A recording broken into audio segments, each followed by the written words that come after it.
must adapt to the relationships that they develop in response to the new technology.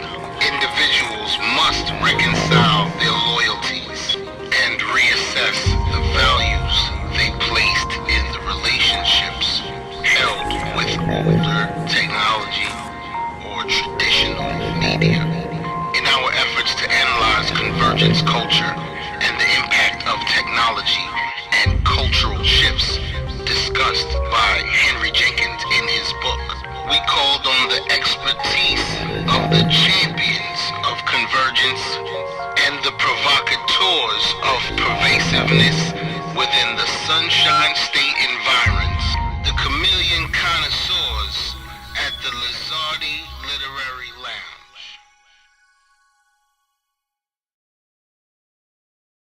Well, in the early history of creative expression, there was no pure boundary between the emergent commercial culture and the residual folk culture, according to Jenkins on page 139. He goes on to say that there was a free-for-all between the two, raiding from each other and growing simultaneously. Then, commercial culture began to dictate the terms of common folk participation due to the industrialization of the creative expression developed for consumption by a mass audience, and it pushed folk culture underground. Now, with the emergence of the transmedia storytelling and the accessibility of media for consumers to be more expressive without commercial control, folk culture is recapturing the mass audience. Now, on page 140, Jensen concludes the question at hand by stating that the public reemergence of grassroots creativity as everyday people take advantage of new technologies that enable them to archive, annotate, appropriate, and recirculate mass media content, essentially blurring the lines drawn by commercial culture to control popular culture. Then again, as Jensen puts it, popular culture is what happens when mass culture gets pulled back into folk culture.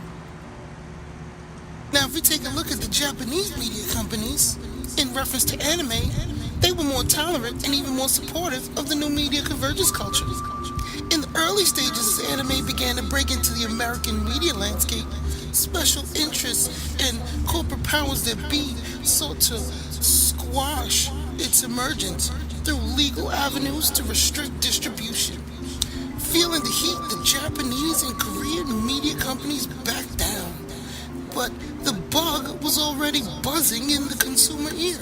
Consumers sought to extend their search for more into the anime lexicon, and Japanese media companies provided unparalleled access to anime that re-emerged even from underground, and led to the wide distribution of shows like Pokemon, Yu-Gi-Oh!, and Dragon Ball Z. Oh, my favorite.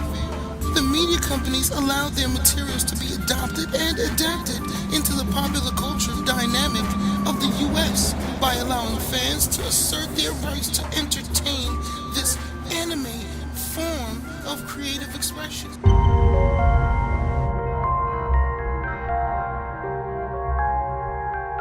Working